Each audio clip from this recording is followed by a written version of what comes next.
Dr. Frank Turek is a dynamic speaker and award-winning author or co-author of 4 books: Stealing from God, Why Atheists Need God to Make Their Case, I Don't Have Enough Faith to Be an Atheist, and Correct, Not Politically Correct, and Legislating Morality.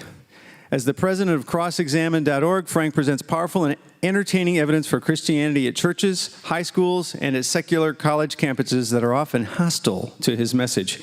He has also debated several prominent atheists, including Christopher Hitchens and David Silverman, president of American Atheists. Frank hosts an hour-long TV program each week called I Don't Have Enough Faith to Be an Atheist that is broadcast Wednesday nights on DirecTV Channel 378, which is the NRB network.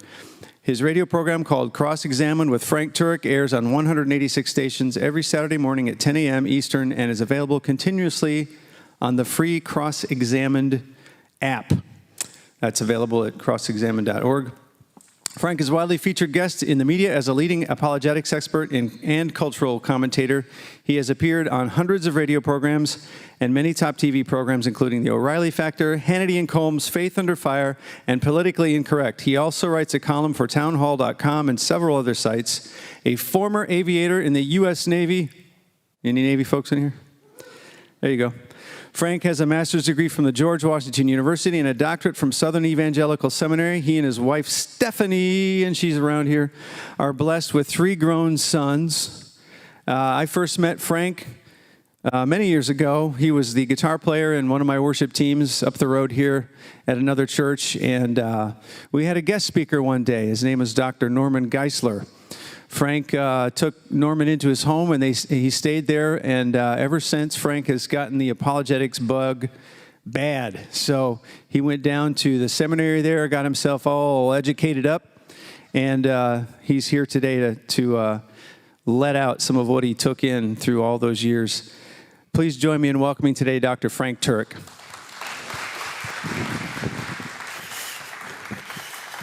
Timmy. Howdy, ladies and gentlemen. All right, you guys know where Rock Creek Church is? It used to be called Montgomery Community Church, and then it was called Montgomery Evangelical Free Church. So in 1992, maybe it was probably earlier than that, Timmy. It was probably 1990.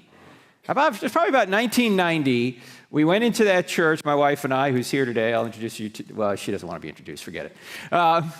We walked in there, and there was this guy on a drum set with really long hair.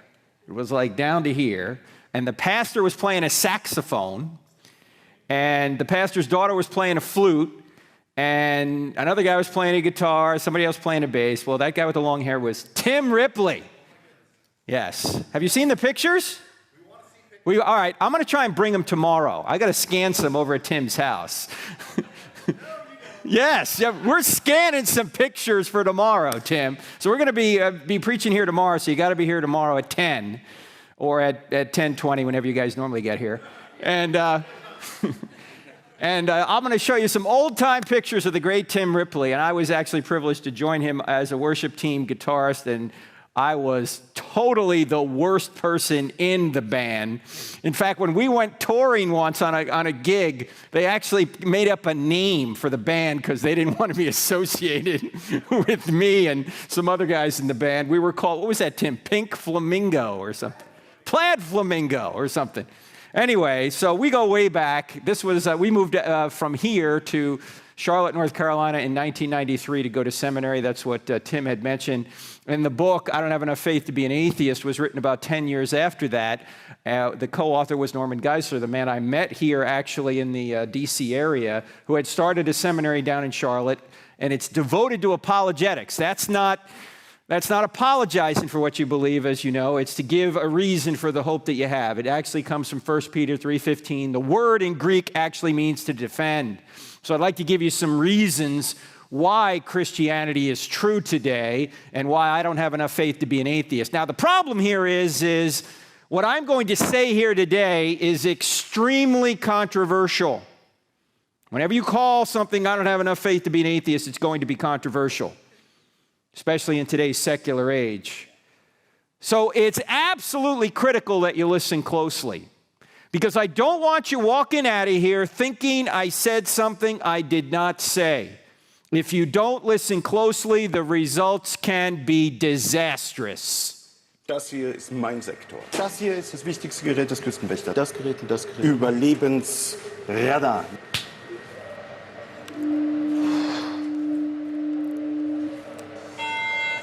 Mayday, mayday. Hello, can you hear us? Can you hear us? Can you... Over. We are sinking. We are sinking. Hello? This is the German Coast Guard. We are sinking. We're sinking. What are you thinking about?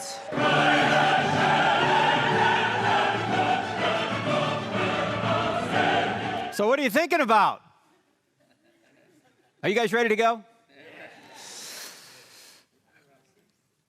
There's a big problem in our culture today because most kids go off to college not thinking. In fact, I've had people call me and say that their daughter or their son called them and said this, "Dad, I don't believe in God anymore," right after they went to college. Now, do you think this is typical or atypical of young people that go to college today? Yeah, about 75% of young people will walk away from the church once they leave the home. About half of them will come back by the time they're age 30, but the other half are gone forever. And you know why they're gone? Because they've never really been given any reason as to why Christianity is true. It's very easy to walk away from something you've doubted your whole life. It's hard to walk away from something you know beyond a reasonable doubt is true. And so what I'd like to do today is give you some reasons as to why it's true. In fact, it's pretty easy to show that Christianity is true. You only need to answer 4 questions in the affirmative. In other words, if you ask these 4 questions and then investigate the answers to these 4 questions, you'll realize that the answer to these 4 questions is yes. And if the answer to these 4 questions is yes, then Christianity is true. What are the 4 questions? Here are the 4 questions.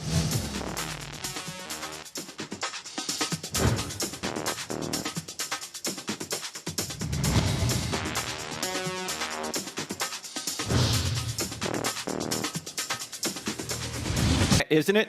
It's not as grooving as what Timmy does, but it's pretty grooving, all right? That is actually from our TV show, which is on every Wednesday nights on DirecTV. DirecTV. Anyone here have DirecTV? One guy. One guy. Come on, friends don't let friends watch cable. If you want to get out and have enough faith to be an atheist, you got to get DirecTV. Actually, that's not true. Anyone here have Roku? You ever hear of Roku? All right, we got some Roku people in here. It's the NRB network, NRB, National Religious Broadcasters. If you don't have that, does anyone here have the internet? Have you guys heard of the internet? Internet. Okay, right here, this is our website, crossexamine.org. If you go to that website at those times, you can watch the show streaming live. Right now, we're in the middle of a series called What You Were Made For. It's about the attributes of God. So check that out if you can on Wednesday nights. And we're also on radio every Saturday morning, a number of stations around the country. It's podcasted if you don't have a radio program in this area. It's also streamed live on the internet, and it's on our app that Tim mentioned. I'll tell you about that later. And what we do is we present evidence for Christianity, and we cross-examine ideas against it. Now, why are these the 4 questions? Truth, God, miracles, and the New Testament. Well, if there is no truth, or all truth is relative, or it's just true for you but not for me, then quite obviously the Bible can't be true. Of course, if there is no truth, then any book written by an atheist can't be true either, right? We're going to deal with that question first here this morning. Second question, does God exist? You can't have a word from God if there's no God. If there's no God, you might as well throw the Bible away and every other book that talks about God. But I hope to show you here today that there really is a theistic God. What's a theistic God? A spaceless, timeless, immaterial, powerful, moral, personal, intelligent, sustaining creator whose every attribute is infinite. We're going to give 3 arguments for this being. These arguments are taught in the Bible, but you don't need the Bible to know them. In fact, for most of the day, we're not even going to refer to the Bible. We're going to look at these 3 arguments and see that the attributes from these 3 arguments, the attributes of a theistic God, flow naturally out of these arguments. Third question is, are miracles possible? Obviously, the Bible can't be true if miracles are not possible. But I hope to show you here this morning that not only are miracles possible, but the greatest miracle in the Bible has already occurred, and we have scientific evidence for it. Then and only then can we get to the key question, is the New Testament true? The New Testament doesn't have a prayer if there's no truth, no God, or no miracles. But if truth exists, God exists, and miracles are possible, then we can see if we have an accurate, historically reliable account of miracles occurring in the first century to a man named Jesus and his apostles, as recorded in the 27 handwritten Greek manuscripts we put under one binding we now call the New Testament. Do these documents that we call the New Testament tell us the truth about what happened 2,000 years ago, or were they written much later by religious zealots who embellished it and they made it up? Because, you can't trust religious people, right? They make things up. Now, some of you are looking at that going, wait, Frank, do you believe the Old Testament's true? Well, look, if the New Testament's reliable, you get the Old Testament thrown in. Why? Who's in the New Testament that can authenticate the Old Testament? Jesus, right? If Jesus really is God, as the New Testament documents claim he is, now, of course, that's a big if, but if he really is God, whatever God teaches is true. Jesus taught the entire Old Testament is the Word of God. So if the New Testament's reliable, you get the Old Testament thrown in. Now, there's a lot more argumentation in the book. In fact, the book, I Don't Have Enough Faith to Be an Atheist, has 12 points that show Christianity is true. These, however, are the main 4. Okay, these are the main 4. These are the 4 we're going to use today as we go through the material. And if you can remember these 4 questions and some evidence for each of these 4 questions, you're going to be halfway home to what you need to know in order to defend the Christian faith, which is really what this is all about. By the way, are we commanded to defend the Christian faith? Yes. It's not an option. We're supposed to be able to know what we believe and why we believe it. What's the greatest commandment? Love the Lord your God with all your heart, soul, strength, and mind. Christians don't get brownie points for being stupid, right? Peter says, always be ready to give an answer for the hope that you have. Give a reason, but do this with gentleness and respect. Now, the gentleness and respect thing is hard for me because I'm originally from New Jersey, okay? But we're supposed to do that. Paul says demolish arguments and take every thought captive to Christ. So we're supposed to give reasons as to why we believe what we believe. Now, the book is 448 pages. There's no way we're going to be able to cover the whole. Well, actually, I probably could because I am originally from New Jersey, okay? So I speak at 150 words a minute with gusts to 350. If you can't keep up, the book's available on the book table back there, as well as a 12-part DVD series which covers everything we're going to cover here today, plus a lot more. It's from our TV program. There's 12 different lessons in there. They go in order. They're anywhere from 25 to 40 minutes. There's workbooks you can get that go with it. There's curriculum off our website you can get. And then there's a new book called Stealing from God. Ladies and gentlemen, this book is not about tithing, okay? People go, is this book about tithing? No, not about tithing, because the subtitle is called Why Atheists Need God to Make Their Case. My point in the book is this. I see atheists arguing against God in so many different ways, and every time they argue against God, they're stealing aspects of reality to argue against God that would only exist if God existed. So they're stealing from God to argue against him. They have to sit in God's lap to slap his face. So that book's available on the book table as well. And if you want this PowerPoint presentation that I'm going to go through here today, you won't be able to keep up, so you probably want it. I'm going to send it to you in a PDF form. All you need to do is go to this website, crossexamine.org/CP. CP stands for college prep. We do a lot of college events. And if you send us your email address, I will send you this PowerPoint presentation. We're not going to give your email address to anybody else. Don't worry. You're not going to get 100 emails from a whole bunch of different people. We're just going to send you this PowerPoint presentation in a PDF form, all right? So if you're interested in this and you want to see these slides that we're going to go through and a lot more that I can't cover here today, just put that in your browser, all right? Okay, oh, and then by the way, if I time this just right, we'll have absolutely no time for questions. That's the goal here. Actually, I think Tim said we're going to do Q&A. No, we're not. We're going to do all Q, no A. All right? It takes all the pressure off me, and everyone gets to ask a question. Okay? What do you say? Is that good? All right. That's a pretty good deal. All right. So I guess we got to start here at point 1. Does truth exist? You guys ready to go? All right. Let's start right here at does truth exist? And whenever you start talking about truth, you always have to start with Jack Nicholson, right? Because Tom Cruise had him on the witness stand and he said to him, Colonel, I want the truth. And Nicholson said, no. No, if he said it that way, the movie would have gone nowhere. All right, let's try that again. Colonel, I want the truth. Much better, much better, much better. At least there's a couple of people that can't handle the truth here, all right? Well, there's a lot of people that can't handle the truth. They're saying, you got your truth, I got my truth, there is no truth, all truth is relative, don't judge. They come up with all these different claims regarding the truth. Let me ask you guys a question. If someone were to ever say this to you, there is no truth, what question would you ask them? Who said it? You say it again. There you go. If somebody says there is no truth, you just say, hey, is that true? Is it true that there is no truth? Because if it's true that there is no truth, the claim there is no truth can't be true, but it claims to be true. Did I say that right? Okay. See, this is known as a self-defeating statement. What's a self-defeating statement? A self-defeating statement is a statement that doesn't meet its own standard. So to say there is no truth, it's claiming to meet a standard that it claims doesn't exist, that there is no truth. To say there is no truth is like saying I can't speak a word in English. If I were to say that, you'd say what? You just said that in English. I mean, it's a self-defeating statement. If I were to say my brother is an only child, right? That would be, or my parents had no kids that lived. Or everything I say is a lie.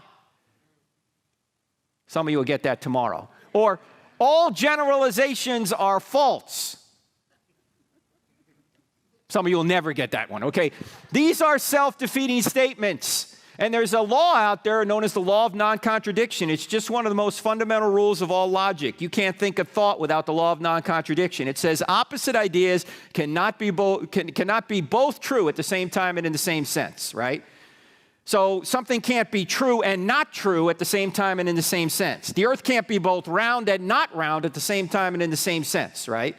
This is just basic rules of logic, basic rules of thought. Now, in the book, we call this process of turning a claim on itself, we call it the roadrunner tactic. You can get the book to figure out why, but with this one little tactic, you look like a super genius, all right? All you need to do is turn a claim on itself. Literally, this is the most valuable thing you're going to learn here today. I'm telling you, this is it. If you learn how to identify self-defeating statements, it's going to save you a lot of time in your quest for truth, because you won't go down these intellectual cul-de-sacs that relativism or postmodernism gives you, that there is no truth or all truth is relative or it's true for you but not for me, okay? Here's another one. You'll hear this too. There's no such thing as absolute truth. If someone were to say this to you, what question would you ask them? Are you absolutely sure? That's exactly right? Because this is an absolute truth claim. It claims there are no absolute truths while it itself is an absolute truth. Once again, you look like a super genius. This is my favorite one. It's true for you, but not for me. Have you heard this? Well, Christianity's true for you, but Buddhism's true for me. Well, what do you say to that? It's okay. You could say it's okay, but that's not true. This is also self-defeating. It's just a little bit more subtle. If someone were to say, it's true for you, but not for me, simply say, hey, is that true for everybody? Is true for you, but not for me, true for everybody? Because if true for you, but not for me is true for everybody, then true for you, but not for me can't be true because it's true for everybody. Did I say that right? I know that can give you intellectual constipation if you think about it long enough. But that's because it's self-defeating. It's like saying I can't speak a word in English. Actually, there's a more fun way of dealing with this. If somebody says it's true for you but not for me, say, sure. Go try that with your bank teller. Yeah, go to your bank teller one day and say, look, the economy's down, I need some extra money. I'd like $100,000 out of my account. The bank teller looks at your account and says, I'm sorry, I only have $6.14 in your account. Never fear. You simply say, ha, that's true for you but not for me. Give me the $100,000. Are you going to get the money? No, of course not. If it's true there was only $6.14 in your account, that's true for all people at all times in all places when referring to your account at that time. Or let's say you're going a little fast down 270 out here, which is hard to do because usually it's a parking lot. But let's say one night you're going 90. Cop sees you, pulls you over. walks up to your car, knocks on the glass, you put the window down, he goes, you were going 90 and it's 65. It's very easy to get out of a ticket. You simply look up at him and you go, ha, that's true for you, but not for me. And you speed away. He can't give you a ticket if it's not true for you. Now, if it's true you were going 90, that's true for all people at all times in all places when referring to you at that time. Now, by the way, it's also true that if Jesus really rose from the dead, that's true for all people at all times and all places when referring to Jesus at that time. It's just true. It's true whether you believe it or not, right? Of course, if he didn't rise from the dead, you could believe it all you want. It's not going to make a difference, right? In fact, I go to a lot of churches. I normally ask people in the church, I'll say, do you believe this book is true? And most people will say, well, of course. And then I'll say, why do you think it's true? Do you know what answer I get more than any other?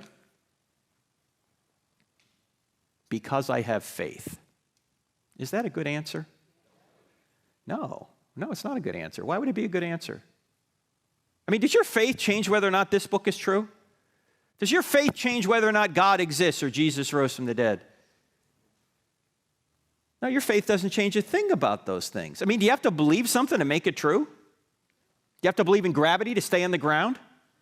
Do people who don't believe in gravity float away? Hey, look, there's another one. Hey, if you believe, you'll come back. No, that's not the way it works. You say, why is the Bible always talking about faith then? Because there's two kinds of faith. There's belief that, and then there's belief in. Belief that is getting evidence that God exists, that Jesus rose from the dead, that the Bible is true. That's what apologetics does, getting evidence. But all the belief that in the world won't get you saved from the punishment you deserve for your sins. You have to go from belief that to belief in. See, belief that is just intellectual. Belief in is not just intellectual, it's also volitional. It's also of the heart. Belief that is of the head. Belief in is of the head and the heart. In fact, James, the half-brother of Jesus who wrote that little book in the New Testament called James, says, even the demons believe that God exists, but they tremble. They know intellectually better than we do that God exists, but they don't trust in him. Why not? Because they don't want to trust in him. There's a difference between belief that and belief in. In fact, the better word that is, the word properly translated from Greek into English is not faith. It really means trust. After you know that Jesus is the Savior, trust in him for your salvation. In fact, when I first met my wife, Stephanie, who's back there right now, when we first met about 31 years ago, I got evidence that she would be a good wife. But all the evidence in the world didn't make her my wife. I had to take a step of trust in her to ask her to be my wife. And in a momentary lapse of judgment, she said yes. See, that's the difference between belief that and belief in. In fact, I had a debate a few years back with a atheist at the University of Michigan. His name was Eddie Tabash, and he was a brilliant Beverly Hills attorney, and we had the opportunity to ask one another questions during the debate. And one of the questions he asked me was this.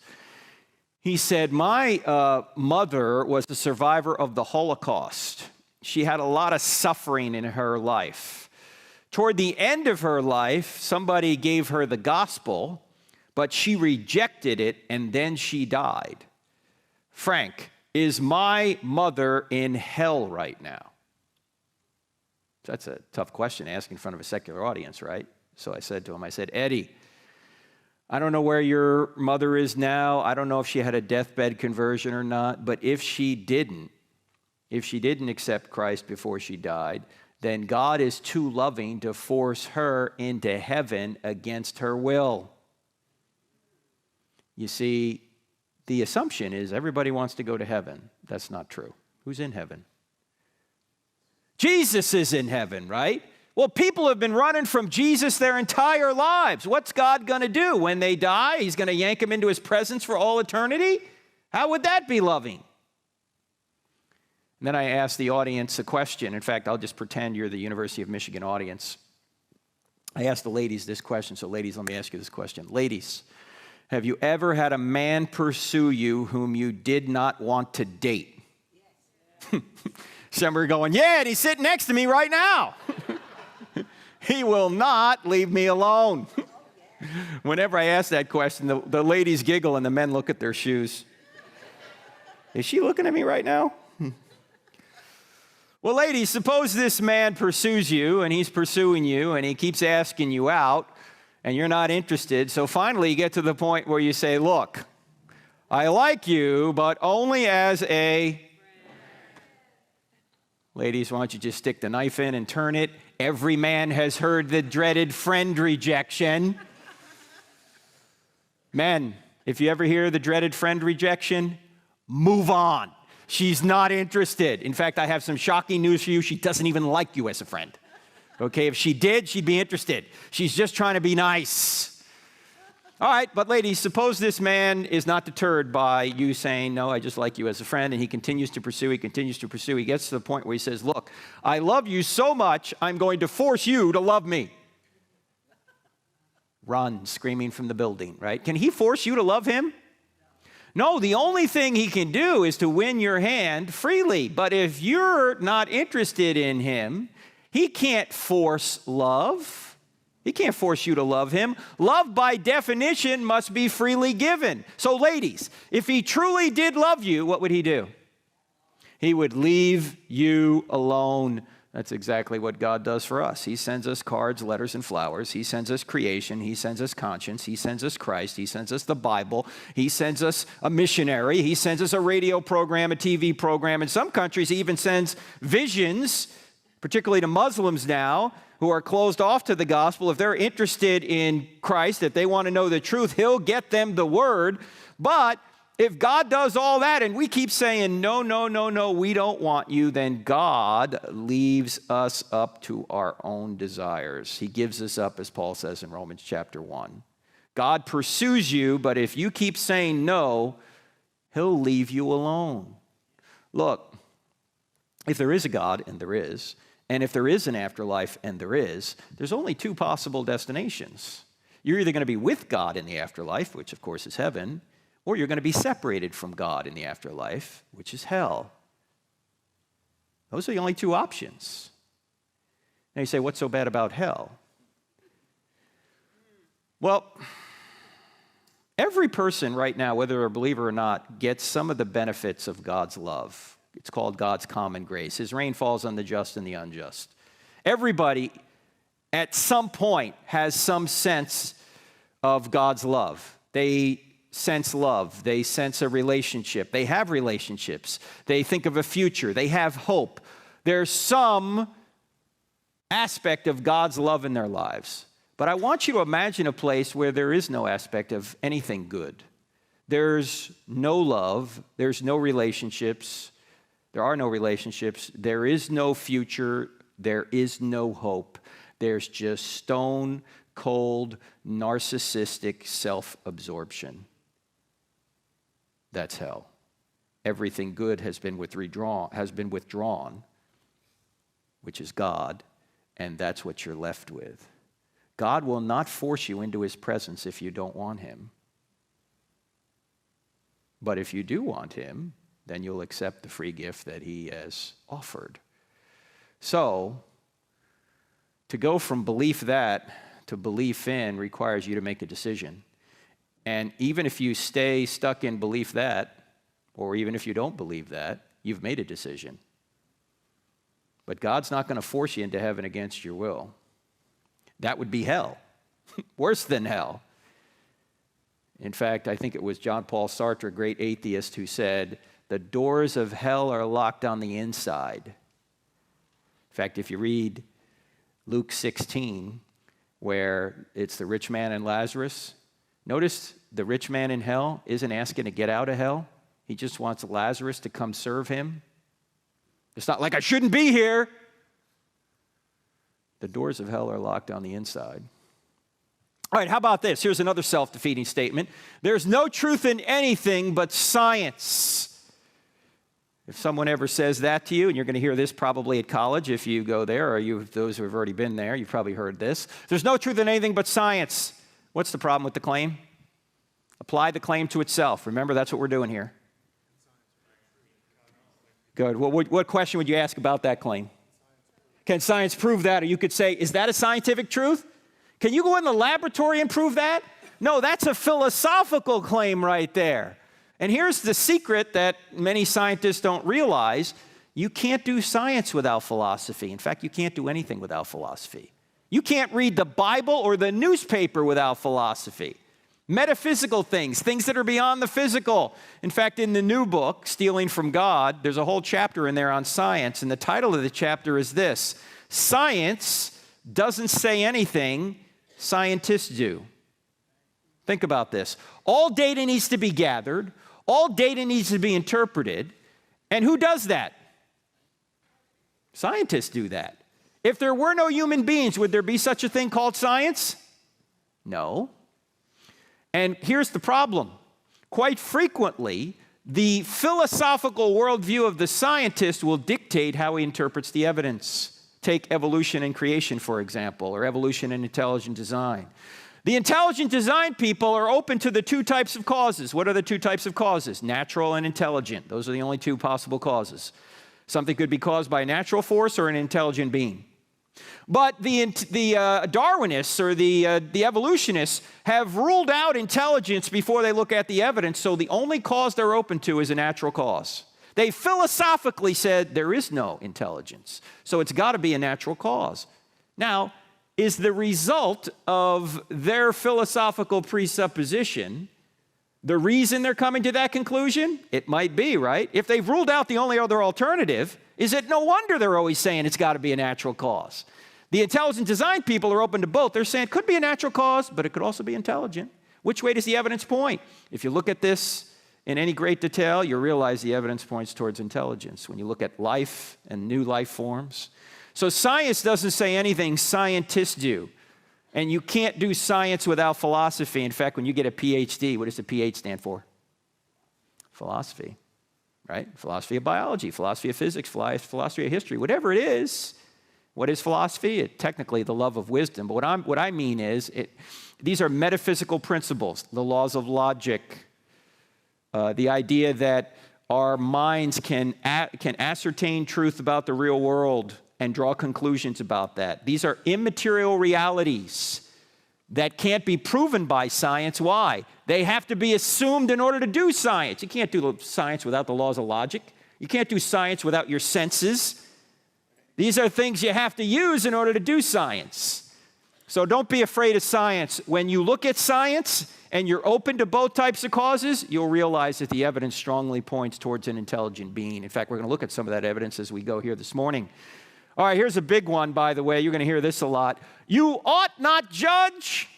Have you heard this? Of course you have. Now, first of all, forget what Jesus said about it for a second. Let's just look at the logic here. If somebody says you ought not judge, what question should you ask them? Yeah, isn't that a judgment? Or if they say, don't judge, put your hands on your hips and say, then why are you judging me for judging? See, because that's what they're doing. Now, by the way, let's go back to Jesus for a second. Let's assume, for the sake of argument, the New Testament documents are accurate. We haven't gotten there yet. In fact, we're going to do most of that tomorrow on the New Testament. But if the New Testament documents are accurate, does Jesus say, don't judge? What does he say? He says, judge not, lest you be judged. By the same standard you judge others, you'll be judged by that standard. So before you try and take the speck out of your brother's eye, take the log out of your own eye first, then you'll be better able to help your brother. Is Jesus telling us not to judge here? No, he's telling us to take the speck out of our brother's eye. That involves making a judgment. He's simply saying, get that problem out of your life first so you can then go better help your brother. So this is not a command not to judge. It is a command on how to judge. Don't judge hypocritically. If you've got that problem, fix it, then go help your brother. But it would be complete suicide to say don't make judgments. Not only is it a judgment itself, but think about how many judgments you made today just getting over here. Right? You always make judgments between good and bad, safe choices from dangerous choices. Everybody makes judgments. Atheists make judgments. What judgments do atheists make? Hey, there is no God. You're wrong. The Bible's wrong. Everything's made of molecules. We're just molecular machines here, right? These are all judgments. Buddhists make judgments. Muslims make judgments. Christians make judgments. Everybody makes judgments. The only question is, are your judgments true? I will say this, though. Jesus did save a very stern rebuke for people who were judgmental. And who were the judgmental ones in his day? The Pharisees, in particular, and the Sadducees, and of course they made up the Sanhedrin, the Jewish ruling council. That really was a political group. So the Pharisees were not only religious leaders, they were also political leaders. And Jesus went after them. Are you telling me Jesus got involved in politics? Yes! And he wasn't so nice doing it. Have you ever heard somebody say this? Oh, that guy is such a saint. He's never said a bad word about anyone. If that's the definition of a saint, Jesus was no saint.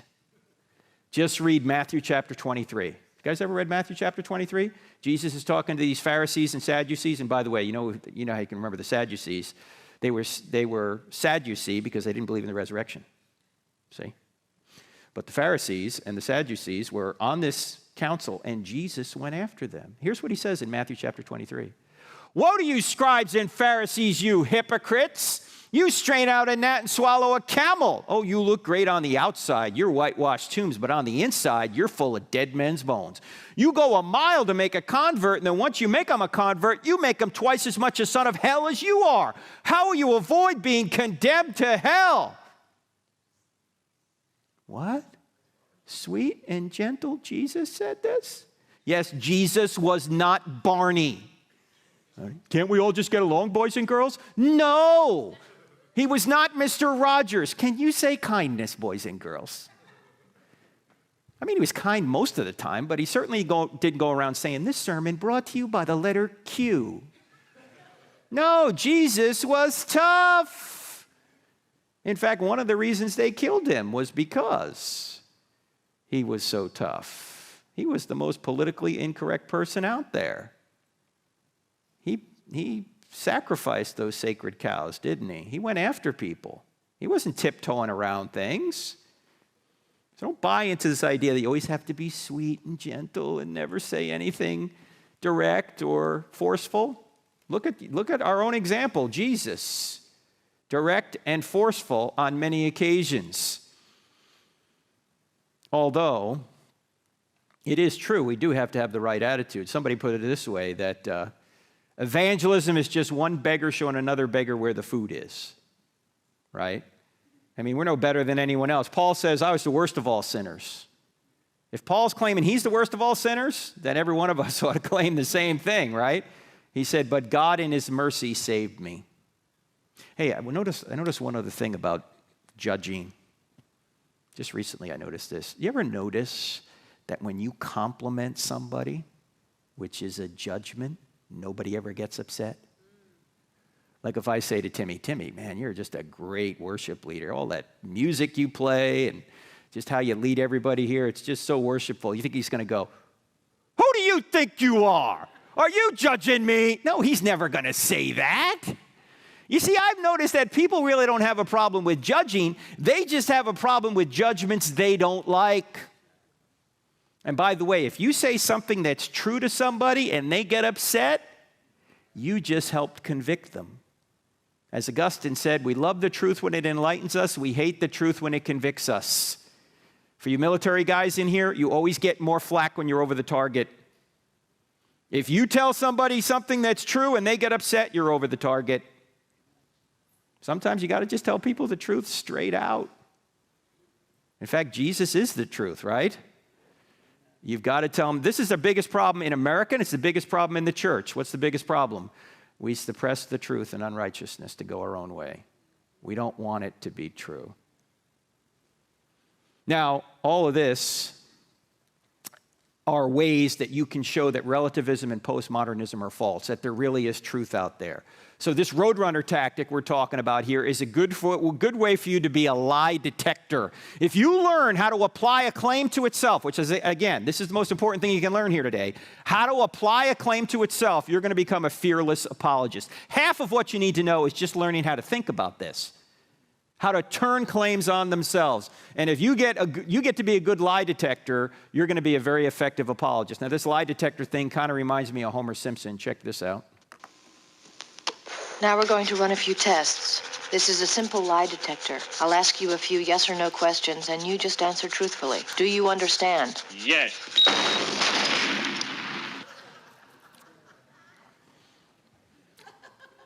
Can everybody see that's a self-defeating statement, ladies and gentlemen? Okay, here's the truth about truth. Contrary beliefs are possible, but contrary truths are not possible. You can believe everything's true, but everything can't be true. You can believe the earth is flat if you want. That's not going to make it flat. You can believe Jesus never existed if you want. That's not going to make it true. And objective truths can't be denied without being affirmed. Suppose somebody says there are no objective truths. What question are you going to ask them? Use the Roadrunner tactic. Apply the claim to itself. Yeah, just simply say, is that an objective truth? If they say yes, then they've defeated their own claim. If they say no, it's just in me, the subject. In other words, it's just my subjective opinion. You should say, then why should I believe it if it's not really true? See, you can't get away from objective truth. Actually, there is one way to get away from it temporarily. What do? You suppress it. This is, again, what Paul says in Romans chapter 1. We suppress the truth to go our own way. As Tim mentioned, I go to a lot of college campuses, and here's a question I ask on the college campus all the time, particularly during the Q&A. If an atheist gets up to the microphone and asks a question, I can sense there's a little hostility. I'll normally stop and I'll say, hey, do you mind if I ask you a question? Yeah, sure, go ahead. If Christianity were true, would you become a Christian? That's the question to ask. If Christianity were true, would you become a Christian? Do you know on several occasions I've had atheists yell back at me, no! No? Wait. You're an atheist. You claim to be a beacon of reason. Never mind if atheism's true, reason doesn't exist. Why? Because if atheism is true, if we're just molecules in motion, as they claim we are, we're just molecular machines, we're just moist robots here, there's no immaterial realm, we don't really have free will, we're just operating according to the laws of physics. If that's the way things really are, then we're not reasoning anyway, we're just reacting, but let's leave that aside. I ask you if Christianity were true, would you become a Christian? And you say no. How's that rational? How's that reasonable? It's not. The problem isn't here. The problem's here. They don't want it to be true. Why do they not want Christianity to be true? What do you think? Change in their life. What's that? Contradicting their lifestyle. Exactly. In fact, the elephant in the room on a college campus is not evidence. You know what the elephant in the room is? It's morality and accountability. Actually, you know what the real elephant in the room is, and the real elephant in the room in the country is now? It's even deeper than morality and accountability. You know what it is? The elephant in the room is sex. See, there's a new religion in America. It's called the religion of sex. And if you cross the religion of sex, they will burn you at the stake as a heretic. Think about the cultural wars we're fighting. Abortion, same-sex marriage. Now contraception has to be paid for by the government. Abortion paid for by the government. Now you can go any bathroom you want, apparently. Okay? This all has to do with the religion of sex. And people don't want anybody telling them what they can and can't do sexually. That's really what this is about. The religion of sex is an old religion resurrected. No pun intended, but in fact, most people are not on a truth quest, they're on a happiness quest. And they're going to believe whatever they think's going to make them happy. Here's the problem. You can do things over the short term that are sinful and stupid, but they'll make you happy temporarily. Over the long term, it's a disaster. And many of us in this room know this because we've tried this ourselves, haven't we? We've tried the short-term fix and it didn't work. The only way to get true contentment is to go straight through truth, and Jesus is the truth. So you always ask this question if you're having a discussion with somebody and you sense any resistance and hostility, simply say, if Christianity were true, would you become a Christian? And then be quiet, see what they say.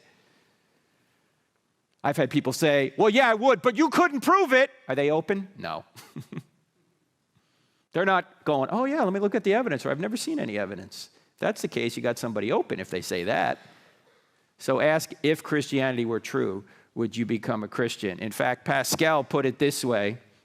He said, people almost invariably arrive at their beliefs not on the basis of proof, but on the basis of what they find attractive. In other words, people believe things because they want to believe in them, because they find the ideas attractive. I had a friend of mine was at the book table. He does a Christian apologetics, and he had a lady, well, actually, it happened to him. It happened to me, too, now that I think about it. I had a lady come up to me. This is probably, 6 months or so ago, and she said, I've got a friend who's just become a Buddhist. What book would you recommend on Buddhism? I said, forget the book. Let me ask you a question. You're saying this woman was a Christian at one point? Yeah. She's a Buddhist now? Yeah.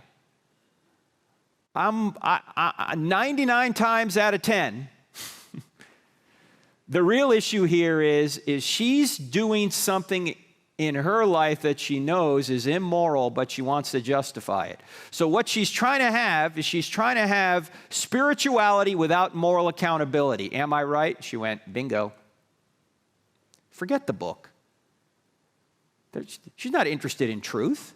She's interested in her own happiness, and she thinks she's going to be happier living the life she wants to live. But she doesn't want to give up spirituality completely. So she'll get rid of moral accountability, but adopt spirituality. It's called the New Age. Now, is this true everyone? No, not necessarily, but 99 times out of 10 it is. All right, so truth exists. And if our reasoning's good here, what we've just proven is that relativism and postmodernism are false.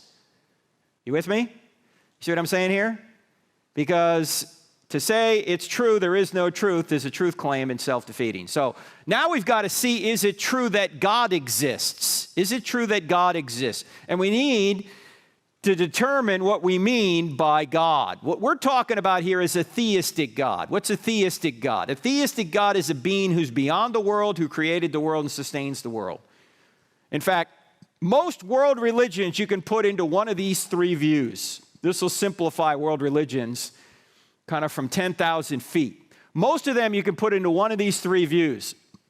You see the hand under the world here? That is called theism. God made all. Judaism, Christianity, and Islam are all theistic. There's a being that created the world and sustains the world. He holds it up, but he's not part of the world. He's not me or you. His attributes may be expressed in the universe and expressed in you, but he's not the universe and he's not you. The second kind of being, you see a hand in the world there, or the second kind, I should say, worldview, is called pantheism. God is all. God is me. God is you. God is the grass. God is the trees. God is all things. Zen Buddhism, Hinduism, and the New Age are all pantheistic. You know Zen Buddhism. Use the Force, Luke. The whole Star Wars series has Zen Buddhism in it. There's a force out there, but it's not personal. This is where you get spirituality without moral accountability. Now, the last worldview, you don't see a hand at all. You just see a world as atheism, no God at all. Religious humanists are atheists. And so what we're going to do here, by the way, there's only one worldview I think that you can't put in here, or one religion you can't put in here. Relatively big religion in some areas. Which one is it? Does anyone see what you can't put in this, one of these three categories? Polytheism, right? Polytheism. But other than that, just about every world religion can fit into one of these three. By the way, there's a very popular, what we would call Christian cult in America that's polytheistic. Does anyone know what it is? Comes from Utah.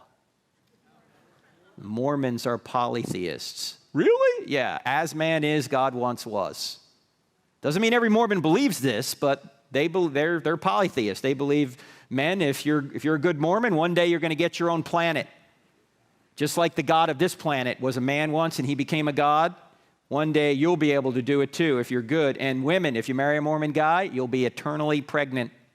Okay, forget that.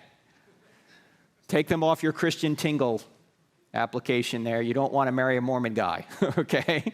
You'll be eternally pregnant. In any event, we're now going to give evidence for theism, all right? A theistic God is to the universe what a band is to music.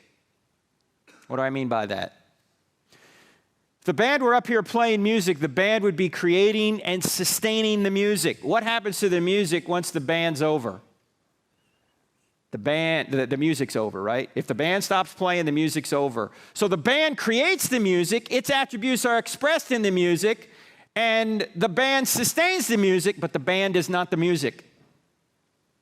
Same thing is true with God. God creates the universe, and he creates you. His attributes are expressed in the universe and expressed in you, but he's not the universe, and he's not you. He sustains you, however. He sustains us. In fact, we'll get to that a little bit later. All right, let's give evidence for this theistic God here. There are three major arguments for this God. The first is from the beginning of the universe, known as the cosmological argument. And what we're going to do is we're going to take a quick look at this argument, then we'll take your questions, and then we'll take a break, okay? And then we'll go on to the second argument, but I'm just going to list them all here. The cosmological argument, big word cosmos, cosmological comes from the word cosmos, which means world or universe. It says if the universe had a beginning, it must have had a beginner. The second argument is the argument from design, known as the teleological argument. Telos is a Greek word meaning design or purpose, and it says if there's design in the universe and design in life, there must be a designer. Now, these two arguments have scientific evidence behind them. We'll look at some of that evidence by looking through a telescope and looking into a microscope a little bit later. The third argument, however, is not scientific at all. It's more philosophical in nature, yet this is the argument that we've all known since we were very small children. Just intuitively, we've known this argument. And it's the argument from morality, known as the moral argument. And it says that there's one thing morally wrong out there, like it's wrong to torture babies for fun, or it's wrong to kill 6 million people in a Holocaust, or it's wrong to crucify children like ISIS is doing now. There has to be a God. Why? Because if there is no standard beyond humanity, then that's just your opinion against a baby torturer's opinion, or your opinion against Hitler's opinion, or your opinion against ISIS's opinion. If there is no authoritative standard and foundation of goodness beyond humanity, then everything's a matter of human opinion. And everyone in here understands there are certain things that are really right and other things that are really wrong. If that's the case, there must be a source of rightness out there. That's what we mean by God's nature. But let's start here at point one, the cosmological argument. And this is the argument that many say points back to the big... Now, some of you are going, Frank, you know, we're Christians in here. We don't believe in the Big Bang. You guys don't believe in the Big Bang? I believe in the Big Bang. I just know who banged it. In fact, the evidence for the Big Bang is quite good. You even have atheistic scientists admitting this. Stephen Hawking, one of the most popular atheists in the world, says almost everyone now believes that the universe and time itself had a beginning at the Big Bang. Hawking is admitting that space-time and matter had a beginning out of nothing. Now, he tries to come up with another explanation as to why there's a universe that came into existence out of nothing. He fails, another explanation other than God, but he's admitting the data. Alexander Vilenkin, a Russian cosmologist, and by the way, a cosmologist is not somebody that puts on your makeup. A cosmologist is someone that studies the universe. And here's what he said. He said, with the proof now in place, cosmologists can no longer hide behind the possibility of a past eternal universe. There is now no escape. They have to face the problem of a cosmic beginning. Vilenkin, an agnostic, is admitting that all the evidence points towards a beginning of space, matter, and time. Now, this guy is a believer in the multiverse. Have you heard of the multiverse? That there are many, many, many universes out there, and we just happen to be in the one that looks designed, even though it really isn't.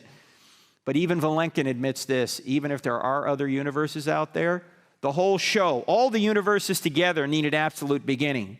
Well, it seems to me if the whole show needs an absolute beginning, there still must be an absolute beginner. Just adding universes to the mix doesn't solve the problem if you're an atheist. You still need a beginner.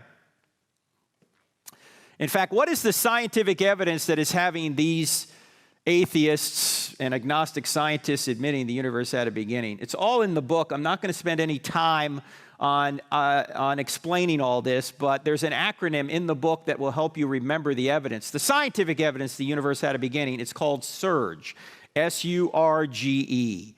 And each one of these letters stands for a different piece of scientific evidence. Again, I'm not going to explain these. If you want to ask a question about them, you can. But I'm just going to list them here just so you have them. The evidence is in the book. The second law of thermodynamics, the fact that the universe is expanding, discovered by Hubble in 1929. The radiation afterglow, that's the remnant heat from the initial Big Bang explosion. It's literally the smoking gun to the Big Bang. It's been discovered. The great galaxy seeds, which are temperature variations in the radiation afterglow that allowed the galaxies to form in the early universe, and Einstein's theory of general relativity. Einstein found that space, matter, and time are correlative, that they came into existence together, that you can't have space without time and matter, and you can't have time without space and matter, and you can't have matter without space and time. They all came into existence together. So this is the evidence that you can read about in the book if you're interested in the details. But I want to get to the conclusion. Here's the conclusion. This guy is Robert Jastrow, who started the Goddard Institute of Space Studies. And he was an agnostic, and he wrote a book in 1978. He updated it in 1992. It was called God and the Astronomers. On page 1 of this book, he says, I'm an agnostic on religious matters, meaning he goes, I don't know whether God exists or not. But here's what he says on page 14. The astronomical evidence leads to a biblical view of the origin of the world. The essential element in the astronomical and biblical accounts of Genesis is the same. He then went on to basically say that supernatural forces are at work, and that's a scientifically proven fact. Why would an agnostic say it's scientifically proven that supernatural forces are at work? Why couldn't nature have created the universe? Because there was no nature. Nature was the effect. It can't be the cause. There was no nature. There was only something beyond nature. That's what we mean by supernature, supernatural. But it wasn't just Jastrow who said these things. Every one of these scientists I'm about to quote won Nobel Prizes in physics for discovering some of the surge evidence I just mentioned. Arno Penzias said this: the best data we have concerning the Big Bang are exactly what I would have predicted had I had nothing to go on but the 5 books of Moses, the Psalms, and the Bible as a whole. Robert Wilson, his colleague, helped discover the radiation afterglow, said this: certainly there was something that set it all off. I can't think of a better theory of the origin of the universe to match Genesis. George Smoot, who discovered the great galaxy seeds and taught at UCal Berkeley, put it this way. He said, there is no doubt that a parallel exists between the Big Bang as an event and the Christian notion of creation from nothing. These aren't Christians. These are people who are just saying, look, the evidence points that there was a beginning out of nothing. In fact, let's suppose all the science is wrong. Let's just say one day because science is tentative. Let's say someday we figure out, no, the universe, the scientific evidence doesn't show the universe had a beginning. I think you could prove philosophically the universe had a beginning. How so? Let's take a look at a timeline. You see, here's today, right here, the present. There's yesterday. There's the day before yesterday. There's last week. Let's just say we don't know how far back this timeline goes. In other words, we don't know if there was a beginning or when it was. Let me ask you a question. Can there be an infinite number of days before today? What do you say? Can there be? No, why not? How do we know there has to be a beginning? This is the interactive portion of the program. Jump right in here. What's that? Yes, we cannot get to today. Why can't we get to today? If the past were infinite, today never would have arrived. Well, Occam's razor is a way to come up with the don't multiply causes beyond necessity. That's right, Doug. But I don't know if it necessarily applies here. This is just pointing out that if there were an infinite number of days before today, you would never get to today. Why? Because there'd always be an infinite number of days before today that you'd have to live before you got to today. I know this can give you intellectual constipation. Also, think about this. Can you add anything to an infinite? No, because an infinite is the sum of everything, right? But tomorrow we'll add another day to the timeline, and the day after that we'll add another day. Also, can you be at the end of an infinite? No, an infinite is something that has no end. So no matter how far back you go, somewhere back here there was a beginning. And if there was a beginning, there must be a beginner. Also, now think about it this way. If time had a beginning, and it did, whatever created the universe is timeless. If you're timeless, do you have a beginning? No. So this is the answer is the age-old, one of the reasons you can answer the age-old question, who made God? The answer is God is unmade. He's timeless. He is the unmoved mover, as Aristotle would say. Okay? There has to be something that's unmade. It's either God or the universe. Turns out God is unmade. So this is philosophical evidence that the universe had a beginning. You could forget all the science. From here, you know exactly that the universe had to have a beginning. So if the universe had a beginning, then it must have had a beginner. The evidence leads us to one of the following two options. Either no one created something out of nothing, which is the atheistic view, or someone created something out of nothing, which is the theistic view. Now here's the only question you need to ask. Which view is more reasonable? That no one created something out of nothing, or that someone created something out of nothing? What do you think? You think that's more reasonable? Thank you. I was at Texas A&M a few years ago, and one atheist in the audience said, oh yeah, I think number one is more reasonable. I said, number one, hang on, let's take a look at number two for a second. Number two says someone created something out of nothing. Now that's a miracle, but at least you got someone. In other words, if you got a miracle, you got a miracle worker. Number one is a miracle with no miracle worker. That's absurd. How can you believe that the universe popped into existence out of nothing by nothing? In fact, I said to the audience that night, I said, to show you how seriously we all take the law of causality, and oh, by the way, the law of causality doesn't say everything has a cause. The law of causality says everything that comes to be has a cause. There has to be something that didn't come to be, a self-existing being. Aristotle, again, would call this the unmoved mover. Whether that's the universe or something beyond the universe, that's the question. But something has to be unmade, because you can't create yourself, so there's got to be something that's unmade. So I said to the audience that night, to show you how seriously we all take the law of causality, that things don't pop into existence out of nothing by nothing without a cause. There is nobody in this auditorium sitting here tonight who is currently worried that as you sit here, a hippopotamus has appeared out of nothing in your dorm room and is currently defecating on your pillow, right? You're not worried about that, right? Because things don't happen that way. You're not worried that a raging Bengal tiger is just going to appear right here in this auditorium and start devouring people out of nothing. You don't worry about that. Why? Because you know things don't pop into existence out of nothing by nothing without a cause. And if they did, why doesn't everything do so? Why don't Mercedes-Benzes pop into existence out of nothing by nothing without a cause? Or MacBook Pros could have saved me $3,000 if I was just a little bit more patient. In fact, if you go home this afternoon and you're hungry for a pizza, does it make sense to order one? Or should you just sit there, wait, and hope? Talk about faith. It's the atheists that have all the faith. Some of them are saying the universe popped into existence out of nothing by nothing without a cause. That's ridiculous. There has to be something that's uncaused, whatever that is. It's not the universe. The universe had a beginning. In fact, you know how atheists sometimes deal with this? They talk about multiple universes. I just mentioned that briefly when I talked about Vilenkin.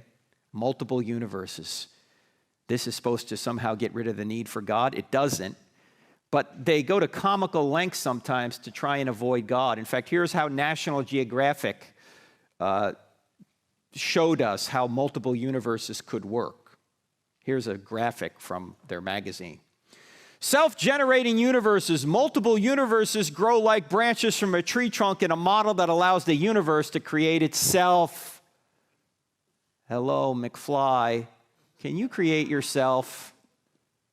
Of course not. You got to exist prior to creating anything. I don't know about you, but I'm not going to let some graphic artist down at National Geographic draw some sort of demented French horn to get me to believe that's how we got here. In fact, one scientist in the article was honest. He said, it's sort of like we're brushing our ignorance under the rug of the very early universe. Yeah, they are.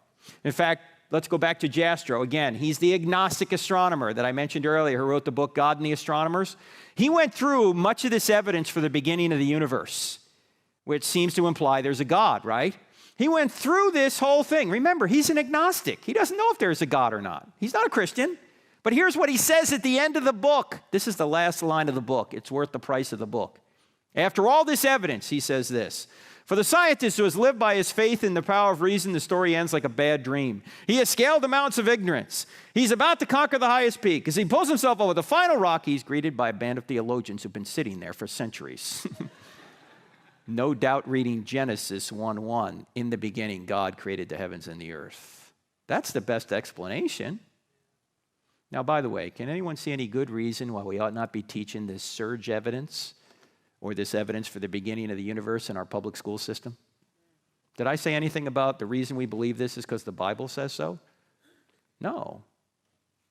I'm just saying it's congruent with the Bible. I'm not using the Bible for evidence. I'm just saying it happens to line up with the evidence. I mean, if you can't talk about creation in our public school system, then we can't talk about the Declaration of Independence, which says what? We hold these truths to be self-evident that all men were evolved? No, that all men were created and endowed by their Creator with certain inalienable rights. Among these are life, liberty, and pursuit of happiness. What? Is the Declaration of Independence unconstitutional now? By the way, who wrote the Declaration of Independence? Thomas Jefferson. Thomas Jefferson wrote the Declaration of Independence. This is the same guy who said taxation without representation is tyranny. What would Thomas Jefferson do if he were to come back to America today? First of all, he'd be very old. But if he did come back to America today, imagine Thomas Jefferson, the man who said taxation without representation was tyranny. If he were to come back to America today, he would find that his tax dollars were going to pay public school teachers to teach his kids that his Declaration of Independence was unconstitutional. What do you think Thomas Jefferson would do? He'd start the Second American Revolution. So what are you, crazy? That's where we are today. And by the way, why are we there now? Christians' fault. We haven't been out there evangelizing, discipling, or we haven't been vocal enough. It's our fault. You think country's in bad shape? Don't blame the liberals. Go home and look in the mirror. We've been hiding under our desks for too long. Afraid we're going to offend somebody. Well, unfortunately, the truth is offensive. It's so offensive, they killed Jesus and the disciples over it. So, if you're worried about where we are, I am. But we're to blame. Sorry for that cheery news, ladies and gentlemen. But we're going to take a few questions now on anything we've covered so far. And since no one likes to ask the first question, let's move right on to the second question. There's the mic right there. Just step right on up. And if it's something we're going to cover, I'll say we'll get to that.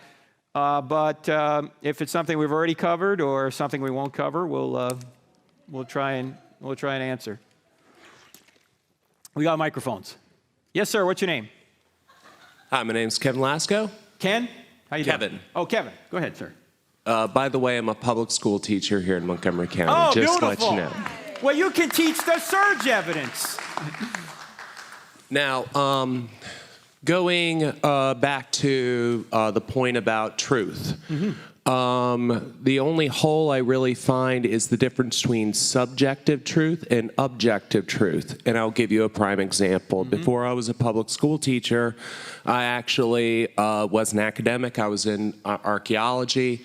I was a square manager at Tel Gezer. And we were digging down, and we were at Site B, okay? If you do any research on it, that's the residential area. I'm going to pick this up because I'm kind of tall. Go ahead. Thank you. Were you there with Deaver? Yes. Yeah, with Bill Deaver and Dr. Knaut, if you know her. She was one of my professors. Where'd you go? Did you go to Arizona? Where'd you go? Where's Deaver now? Lycoming College. Okay. Yep. But, yeah, so we were digging down in Site B. And in the Bible, it talks about the destruction of the city of Gezor by the Assyrians. Now, in archaeology, you find clear destruction layers. Okay, like you can definitely see it in the soil. It's Right. like a dark orange. Well, in the square that I was digging down into, same stratigraphy, same level as all the other places, there was no destruction layer. Okay, it was a storage room. That would be the most logical reason that it was a storage room, and that probably after the destruction of Gezer, that they were probably using it for wine, for rice, for, whatever food materials that they had, for storage. I mean, like any good army. Well, here's the problem. In the Bible, it says everything was destroyed. And actually, part of my research was actually cut out of the dig report because it was funded by Southwestern Theological Baptist Seminary. And the thing is they were going to that archaeological site trying to prove something before they actually dug down in the soil. And here's the thing, going back to objective truth and subjective truth. Objectively, looking at that dig layer, there was no destruction in there. Technically, even though it was a smaller portion, not all of Gezer was destroyed. So henceforth, in that statement, just like if you read any other primary source, Ramses II, anything like that, it is subjective. It is a primary source. It has personal bias to it. So the argue that many atheists have, now I'm a full-fledged Christian, I believe in God, I believe in Jesus, but the point is many would argue, well, guess what? It's textual criticism. When you're looking at a document that, especially if you look at New King James, that has been redone over different languages, you lose contextual clues, you lose culture with that, you lose people copying it again and again and again, making mistakes. Most of the translations, as far as I understand, are taken straight from the Greek into the English. So they're not going through multiple languages. Whether the New King James editorial board decides to go in one direction or another, they usually put that in the intro there. But we don't translate from, say, from Greek to Syriac to to all these other languages and ultimately get to English. I studied Koine Greek. The thing is that even with that, when you copy, sometimes, like if they're reading a text, an alpha will turn into an epsilon. Right. That can change the whole meaning, and then over time, different schools develop, and that's True. why you have different Koine Greek Bibles that have all different interpretations of the same word. But that's the difference here that many people will have a problem, is the difference between objective truth that you're talking about and subjective truth. And how do you explain subjective truth? Okay, well, actually, what you're agreeing with me, because when you say, Kevin, that, say, a part of Gezer was not destroyed, you're saying that's objectively true. You're saying some people may be lying about that. In the Bible, because they said everything was destroyed. It depends on what you mean by everything. Exactly. Right. Like if I say I went all over the world, or when Paul says in 1 Corinthians, wherever he says it, or it may be in Romans 1 where he says, I preach the gospel all over the world. He doesn't literally mean all over the world. He meant the world scheme at that time. Right, but he didn't cover every city. What he meant was he went to the major areas in the world. And we use language in a common everyday way all the time. In fact, I just use it all the time. Exactly. I don't literally mean every all the second. Time. It's an expression or an idiom. So if someone says that the whole city was destroyed, they don't necessarily mean every square inch, or they may mean that. What they mean is that most of the city was destroyed. They don't, you may find a storage room that wasn't, okay, fine, right? But what they mean is the city itself was destroyed. They don't mean that every square inch. I agree with you, and I know you agree, but the problem is that you have many arguments of atheists, of whoever, other people that use that evidence, that use that textual evidence against Christianity. Well, I think that's skepticism that isn't warranted, and I would say that back. In fact, Bart Ehrman, who teaches at UNC Chapel Hill, who wrote the book Misquoting Jesus, you're familiar with, and talks about these textual variants and all this. he is way outside the mainstream of academic scholarship when it comes to how reliable the text is. Because what we call the tenacity of the text, regardless of all these variants, we know in 99.5% of the cases what the text actually said. We may differ over 0.5%, but that 0.5% affects no theological belief in Christianity. They're mostly spelling and punctuation errors.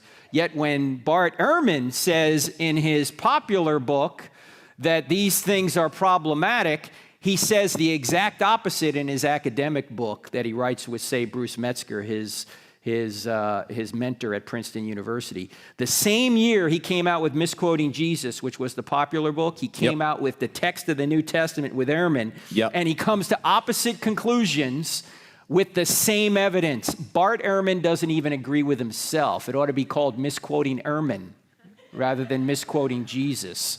So, well, that was his publisher's fault. It actually wasn't his publisher's fault because, well, he'll claim I didn't quote it, but I didn't name it. In order to say Misquoting Jesus, what you have to know is, what did he really say? Because you can't say he's misquoted unless you know what he really said, and everyone knows what he really said.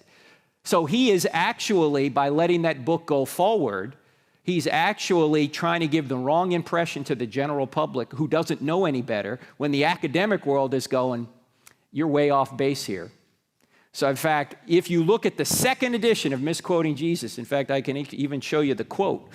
The second edition of Misquoting Jesus, which is in the back where he actually has an interview. I don't know if I have it in here. He has an interview that he's being asked questions. Yeah, here it is. He's being asked questions about, it's 281, hang on a second. Bruce Metzger, the top scholar of the last century in the New Testament, was his mentor, Metzger's mentor. He learned from Metzger at Princeton. This is what Ehrman says about Metzger.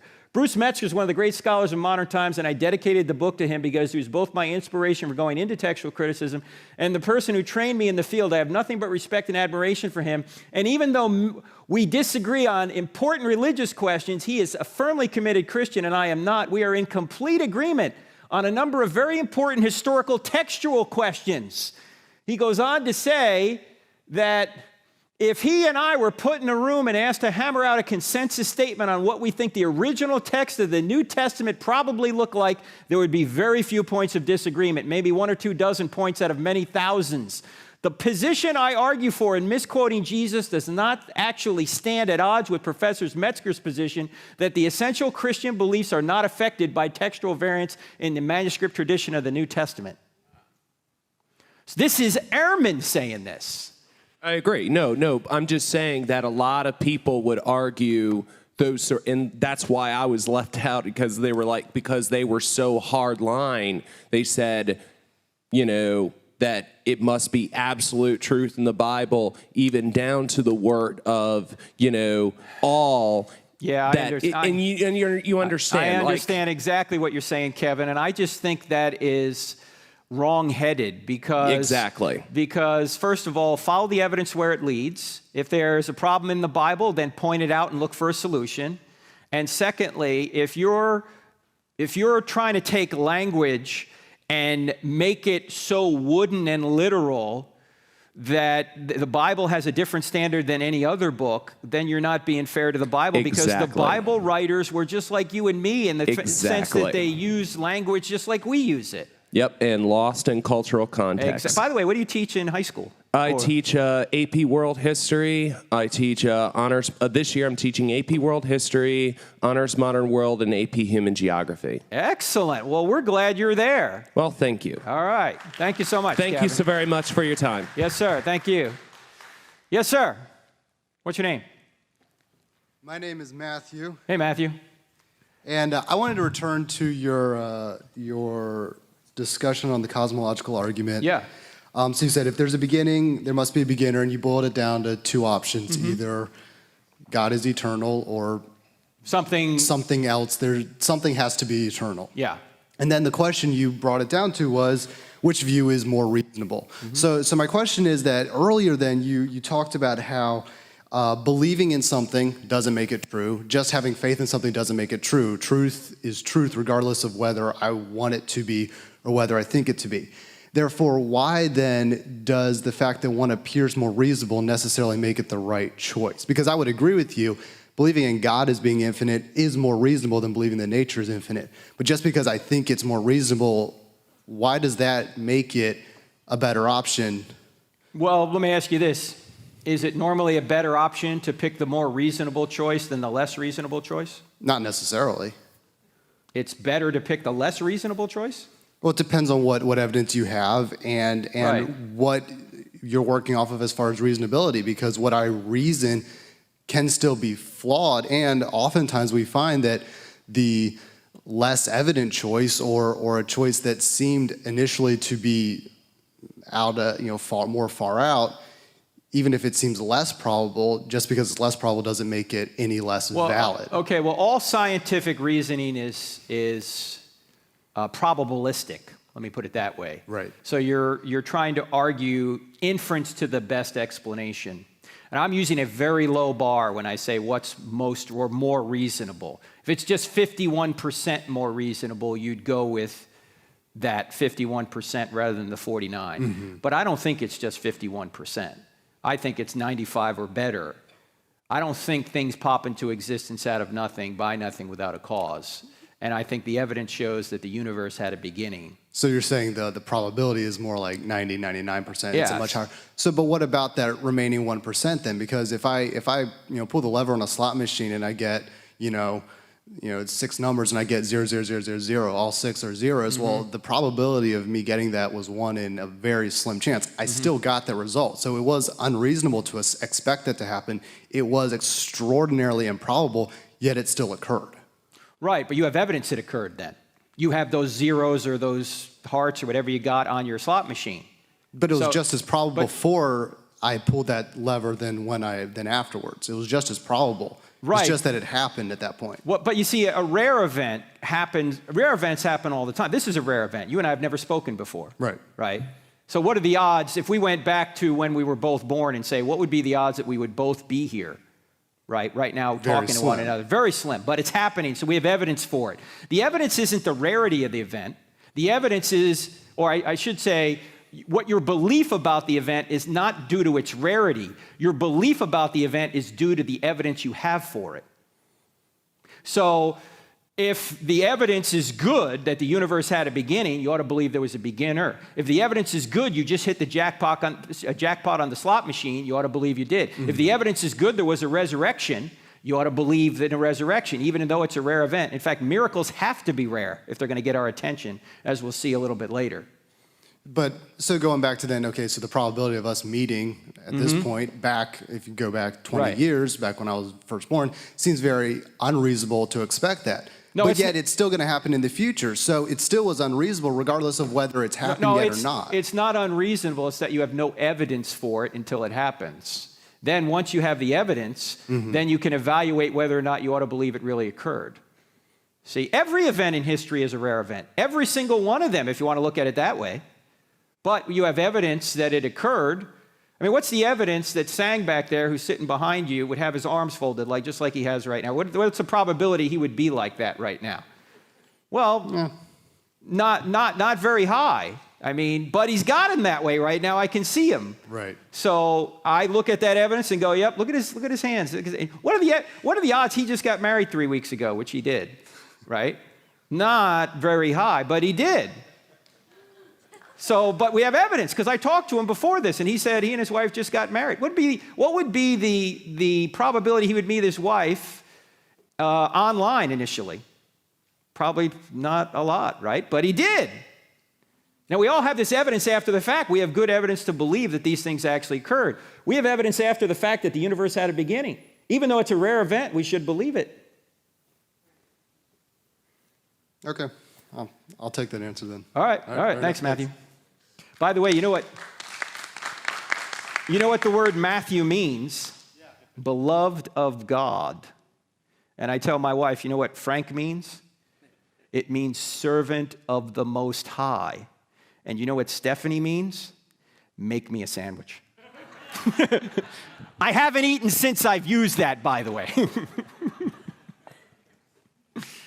All right, anybody else before we take a break?